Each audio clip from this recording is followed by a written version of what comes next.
So just clear my desktop, make it all tidy. So you can see here, we've got now a slideshow that we're going to create. It's going to be very basic and very quick. Okay, so videos are super easy to make. The lead in takes a little bit of time.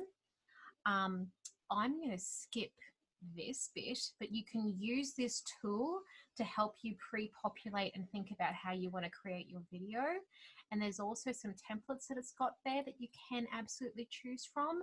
If you want to pick one, that's cool. I'm going to start from scratch. Adobe Spark Video also has like inspirational little commentary that it gives you to distract you from the fact that there's a spinny circle making you wait to create what you want to do. I think it's really, really nifty, and the messaging is actually very positive. Lydia, there will be a recording that will be available as well. So we'll be adding that probably onto Tim and my blogs. So keep an eye out, okay? I'll hashtag it onto the EDU Creative, Adobe EDU Creative on Twitter. So we've got some instructions here. I'm going to say that I'm ready because I want to jump straight into adding some stuff in here with you. So my theme is clear. I know what I want to do. By the looks of some of the contributions of the Spark posts that you've created so far, you've got a bit of an idea too. So let's get rolling. First, I want to add my text. Now, my text can be something as simple as unite your Spark. And that gets the text on there. It automatically centers it for you. And as it says in the tool here, you can drag and drop text for different alignment options. Now, this is something that didn't exist when Adobe Spark Video first came out, and it can really positively change the way your project looks, especially if you're adding some graphics or some videos in here. Now, the other thing that I want to do is I want to grab that video file that I pulled from Pixabay earlier to create a really dynamic look for this video. Because if I add in a static image, then it doesn't move. It sits and it's fine. But if I add a video into the background of this video, all of a sudden it will take a video to looking like a PowerPoint to looking like a movie. So I'm going to show you how. I'm going to select this little plus button, and unlike Spark Post, unfortunately, this does not plug into Pixabay's video library, so you have to have that asset downloaded from earlier. So I'm going to choose a video file. And you can see I've got my lovely little library of all my bits and pieces. I know I had it stashed in APAC Summit 2020. I know I had it marked with today's date. And I'm going to open up my plasma ball video and I'm going to click open. So you can see here that my video is still. Doesn't look great right now, but you'll also see that there's a little tiny preview of little frames of the video that I can drag and drop across. It defaults to 3 seconds long, but by using these little handles, I can make that up to 30 seconds long per slide in the video. Oh, 15 seconds, because that's the maximum length of the file. It can be up to 30, but in this case, it'll only be 15 because the video I've uploaded is only 15 seconds long. So 15 seconds is a really long time to look at something, even something that's cool. So let's pull it down to 8.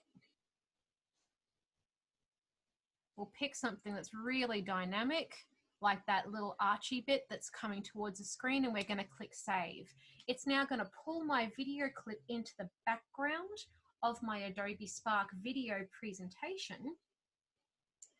So it takes, the longer the clip is, the more high definition the video file is, the longer it takes to upload, and sometimes the slower it'll make your computer run. I first started playing with this on an ancient TAFE Queensland laptop back in 2017. And because it all sits in the browser, sometimes if you bog it down with too many big files, it'll start to run slow, and you have to do that thing that you hate ICT people telling you to do, where it's like, have you turned it off and on again? have you cleared your cache? When you're playing with video, because it uses a lot of your system's resources, even on more modern computers, if it starts getting janky and doesn't want to work, then sometimes turning it off and on again or clearing your cache will help things move a little bit quicker. So it's almost done. Kept pattering on while it was thinking about it. There it is. Don't give up, we're almost done. I found the messages when I first started using this very encouraging. It seems to know when you start rolling your eyes and getting fed up and thinking about making another cup of tea. Okay, little spinny circle, not a spinny circle of death though. Nearly done. You can exit out and click the cancel button. I would recommend patience, particularly when adding videos, because adding videos takes longer than adding a still image. So here you can see our video. And you can also see, notice how the text has actually changed color. Isn't that clever? So it's modified the color of the text to make it stand out a little bit more from the background. Now, if that video isn't sitting quite where I want it to, I can also select that little pencil to edit it. And interestingly, you can zoom in, zoom out, and drag the video around a little bit until it works for you. So if I play that slide now,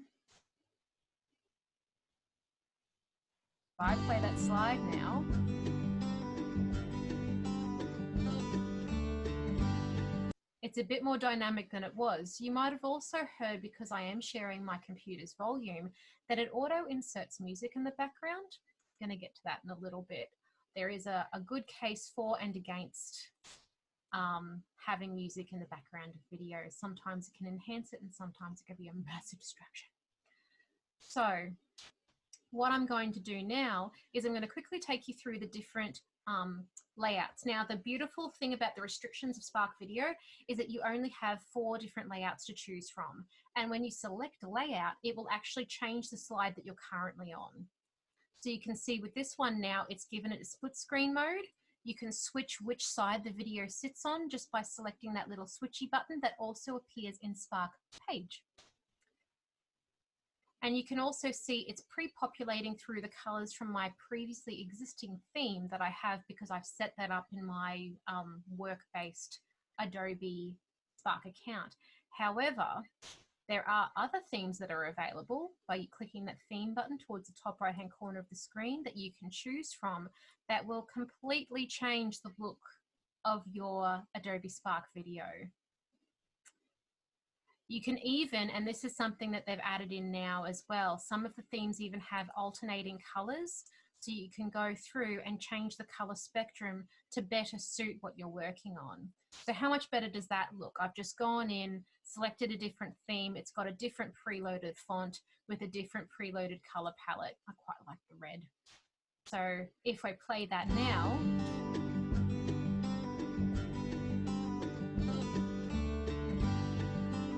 so that's a bit more dynamic. And if we did want to zoom that back out, we could. If you zoom it out too much, the bars from the background color theme will actually start to appear. So I want to make that just big enough so that doesn't. And now we've got a very dynamic front landing page. The next thing we can do is add a little bit of a voiceover if you feel so confident. And it is something that you get better with practice. My wonderful fiance is not a huge fan of the video narration voice that I use because it makes him a little bit nervous because it's not as natural as my normal speech patterns. It's very polite and very calm. So he said it's like a little bit step-footed, a little bit femme-body. He's not a huge fan, but you know, it has its place. It's very calm, very reassuring, very controlled. So speaking in a natural way in videos is a skill that you build up. Some people have it naturally. Some people have to work on it a bit, but the more you do it, the easier it becomes. And I'm going to do a little bit of it now. I'm going to try not to sound like a fembot though. So to add a quick bit of narration to this video, all I have to do is select that little microphone button. You see how it expands a little when I put my cursor over it. And I'm going to go, Welcome to the Adobe Education Summit. This session is about uniting your spark.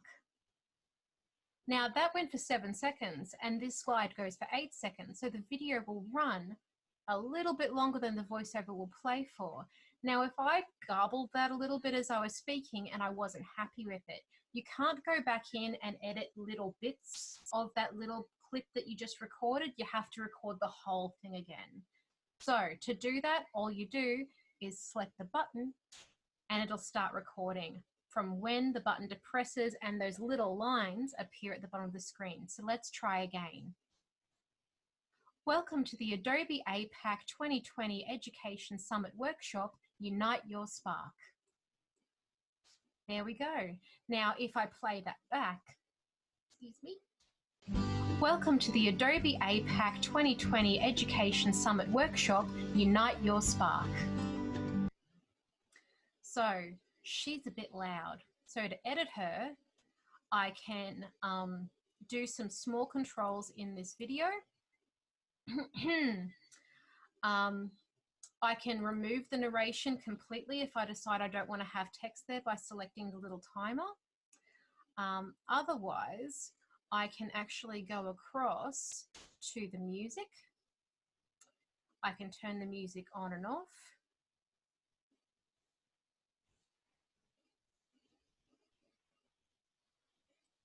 Welcome to the Adobe APAC 2020 Education Summit Workshop, Unite Your Spark. There we go. So when you want to manually adjust the volume in videos, you get to be quite good at sort of knowing with Spark how far away from your microphone you have to be, how loud it can get. But if you really start getting into voice production, I do have a series I'm going to be doing with the Inject Creativity Live about when you graduate from Spark and it just doesn't quite have the tools you want, how to graduate yourself across into starting to use Adobe Premiere Rush as your next stepping stool in video production, but I won't go into that now. Okay, we've got another lever. That's absolutely fine. I totally understand. Everyone knows that the recordings will be published, so that is fine. So you can see here across the bottom of the screen, and it's probably the first thing I should have shown you, is as you build things, your content will start to appear across the bottom of the screen. So this is where that little sticky note that I created earlier can come in really handy, because if you add assets in here from inside the tools by adding a slide and inserting something in here, then it will actually populate the credits page for you if you're using free photos from either Unsplash or Pixabay.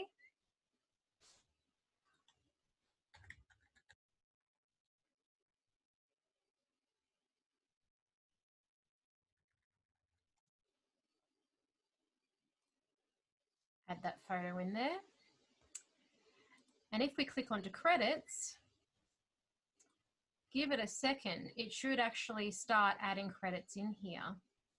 But because that video was added by me from something that I'd already downloaded and pulled, then I can say cover image created with, and I can put in the link to the actual video. So you can do it in any bit. You can add it into the bottom bit, you can add it into the top bit. If I cut that out there and I add it in here, that's interesting. Usually it would actually add the thank you video credits in here automatically, and then you just click in below them, but it isn't doing it today. So I could say copyright me 2020 if I wanted to. It's a free text field. You can add anything you like. So now we've got our outro page that we can, that has the TAFE Queensland logo preloaded onto it, because I did that earlier. So I can leave that on here. And now if I want to look at this video from end to end, I just hit Welcome to the Adobe APAC. I just hit that button at the bottom and then it plays it at very loud volume automatically for me. Now, welcome to the Adobe. If I pause her, you'll see here, it's a nice little feature at the top center of the screen. You have the option to share or download the file from here once you're happy with it and you know that it's got what you want. So I'm going to say that I'm happy with this, and I'm going to do both. I'm going to get the share link so that I can embed it with you into our Spark page, and I am going to also download the video, and that will actually be covered in another workshop that I'll do about your options for hosting video files safely and adding them to learning management systems and that sort of thing. So if I select the share button and I select the publish link, what I now get is it's prompting me to add a title. So I can say, Unite Your Spark Adobe 2020 Ed Summit. I'm going to say it's an education video, and it's got my name there as the author. I might even pull the Adobe Ed Summit bit into the subtitle. Now what I'm going to do is I'm going to create a link, and that is going to host the video inside Adobe Spark with me. And to share this video in other locations, all I need to have is the link and know how to add it onto a web page. So it's going to have a little bit of a think about that. So we're going to leave it to do that for a little while, and I'm going to open another Spark browser so that we can keep things moving. As you can see there, it's got the little status bar that rolls across. Now, while it creates the link for me, did anybody want to do the same thing and share the link to the video that they've just created? Interestingly too, unlike the share link for post, you can't download the video from the share link. So there's my link. I'm going to copy that. I'm going to drop it into the chat. Fantastic, friends shared one. So I'm going to do two things. I'm going to grab my little note and I'm going to go Spark video link. I'm going to pop that there. But what I'm also going to do is I'm going to grab an embed link. Now, if you're ever prompted on, like say, for instance, if you have your own Weebly professional learning journal that you use or your own website and you want to show stuff off, if you ever see a drag and drop square that asks you to add an embed link, that is the code that Adobe automatically writes for you so that you can use an embed link feature to add your video to a web page. And that does include learning management system pages like announcements. So that's pretty cool. So now I've got both of those. I'm gonna follow Fran's link. We're gonna see what she created. Welcome to module 1. Thank you for sharing, Fran. We're just going to hit play. Very nice. Very cool. Added some funky music in there too. That really works. And you can see there as well, as long as you have that link, Fran, you can also grab that embed link sitting in there from when you were, what we were talking about earlier, and you can add that into your LMS in your announcements. Or onto a page or into an email. There's so many options once you start playing with embed links. I'm going to close that window there.